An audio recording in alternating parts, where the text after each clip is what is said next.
Alright, of course the other one popped off as soon as I turned the camera off and got repositioned. In one tap and it popped right off. So we're going to redo this one on the passenger side, show you. The castle nut is flush with the bottom of the threads. So we'll go ahead and jack this bad boy up and keep the camera going this time. Show you exactly how it's done.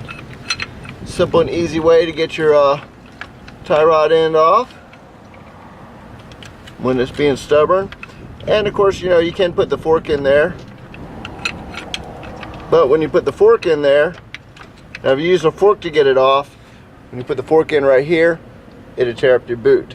This one's actually still fine, so all we're going to do is jack it up. Now sometimes you can get really lucky, and right when you get it to go up, it'll automatically push it out. Then you're like, oh yeah. Now when they're being really stubborn, put some pressure on it.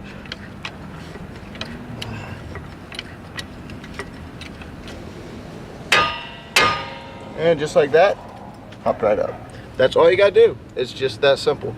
A little bit of pressure on there, and then next thing you know, good little whack right here, and it pops free. So now you can go ahead and take care of what you gotta do.